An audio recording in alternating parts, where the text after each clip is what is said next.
ရှင်ဘုရင်ဟာဒီရင်သွေးလေးကိုတိတ်ကိုတန်ဖိုးထားခဲ့ပြီးမွေးဖွားပြီးလပိုင်းကြာမှတင်ထိနှက်ဆက်ခံသူဖြစ်ကြေညာခဲ့ပါတယ်။ဒါပေမဲ့မကြခင်မှာပဲဒီရင်သွေးငယ်လေးကွယ်လွန်သွားခဲ့တယ်။ဘုရင်နဲ့မိဖုရားတို့ရဲ့ဦးဖျားဖျားရင်သွေးလေးဟာရုတ်တရက်ဆိုသလိုပဲလောကကြီးကိုစွန့်ခွာသွားခဲ့တာပါ။နန်းတော်တစ်ခုလုံးလည်းဝမ်းနေခြင်းထိမ့်မှတ်ကိုဖော်ပြဖို့အတွက်အ내ရောင်လံတွေကိုလည်းအမြင့်မှာလွှင့်ထူထားခဲ့ကြတယ်။ဒီလိုသားသမီးဆုံးရှုံးလိုက်ရမှုဟာကတရင်ကိုလုံးဝစိတ်ကြေကွဲသွားစေခဲ့ပါတယ်။တစ်ချိန်ကကဘာပေါ်မှာရှိသမျှကုန်ကျက်အားလုံးကိုပိုင်ဆိုင်ခဲ့ရမယ်အခုတော့သူမကိုယ်သူမတော်မတက်ရနိုင်စွမ်းမရှိတော့ပါဘူး။ဟင်နရီကအပြေးလွှားရောက်လာခဲ့ပြီးသူမရဲ့တူးတဲ့သောအားကိုးရာဖြစ်လာခဲ့ပါတယ်။ထိမ့်မနိုင်တဲ့မရငိုကြွေးနေတဲ့ဇနီးတီကိုကြည့်ပြီးဟင်နရီရင်ထဲမှာဖော်ပြရခက်တဲ့နာကျင်မှုကိုခံစားခဲ့ရပါတယ်။ရင်သွေးဆုံးရှုံးရတဲ့သူတို့နှစ်ယောက်ရဲ့ပူဆွေးမှုဟာတဦးကိုတဦးခိုလုံရာဖြစ်စေခဲ့ပါတယ်။တစ်ချိန်ကသူတို့ကိုဝေးကွာစေခဲ့တဲ့အတားအဆီးတွေနဲ့အမုန်းတရားတွေဟာခြေရလက်ရမကြံပျောက်ကွယ်သွားခဲ့ပါပြီ။ဒီအချိန်မှာတော့သူတို့ဟာကြေကွဲနေတဲ့နှလုံးသားတွေကိုစ조사ဖြည့်တင်ရင်မင်းသားလေးအတွက်ဇာပနအခမ်းအနားတစ်ခုကိုကျင်းပပေးခဲ့ပါတယ်။ကတရင်ဟာပူဆွေးမှုတံကိုအကြာကြီးအလွန်မိုးမခံခဲ့ပါဘူး။သူမဟာနာကျင်မှုကိုခွန်အားဖြင့်ပြောင်းလဲပစ်ခဲ့ပါတယ်။အဲ့ဒီလိုကြမ်းကြမ်းခံနိုင်မှုကအခမ်းအနားမှာရှိတဲ့လူတိုင်းကိုစိတ်လှုပ်ရှားစေခဲ့တယ်။မကြာခင်မှာပဲကတရင်ဟာနောက်ထပ်ကိုဝင်ရှိလာခဲ့ပါတယ်။မျောလင်းချက်တစ်တွေနဲ့အတူဟင်နရီဟာပြင်သစ်ကိုနောက်တစ်ကြိမ်ကျူးကျော်ဖို့ဆုံးဖြတ်ခဲ့ပြီးပြည်သူတွေကိုစိတ်တက်မြင့်တင်ပေးဖို့ကိုယ်တိုင်ကိုယ်ကျဦးဆောင်သွားခဲ့ပါတယ်။ဒီအချိန်မှာတော့အင်္ဂလန်မှာအားနည်းတဲ့အမျိုးသမီးတွေနဲ့ကလေးသူငယ်တွေရဲ့ကြံရစ်ခဲ့ပါတယ်။စကော့တလန်ကဒီခွင့်ရေးကိုအရယူပြီးနေဆက်မှာပျောက်ကြားစစ်စင်ရေးတွေကိုအကြိမ်ကြိမ်ဆင်နွှဲလာခဲ့ပါတယ်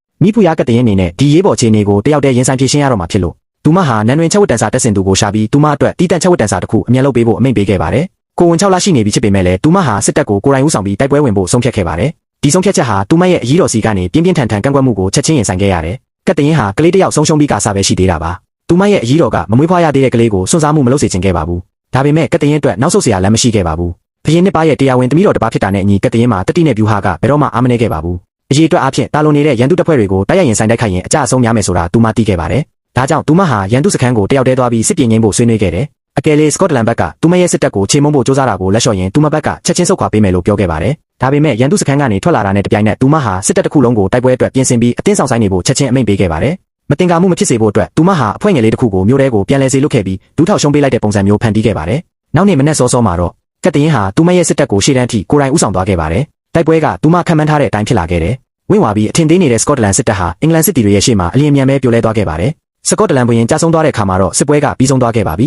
။ကတရင်ဟာသူမရဲ့ဉာဏ်ပညာနဲ့ဒီကြက်တဲကြီးကိုဖြည့်ရှင်းနိုင်ခဲ့ပေမဲ့သူမရဲ့မျက်နှာပေါ်မှာတော့အောင်ပွဲခံတဲ့ပျော်ရွှင်မှုအရေးအယောင်မရှိခဲ့ပါဘူး။ဝမ်းပိုက်ထဲကမအီမတာခန်းစားချက်တစ်ခုကသူမရဲ့နှလုံးသားပေါ်ကိုအရေးမီကြီးတစ်ခုဖြတ်တန်းကြရောက်စေခဲ့ပါတယ်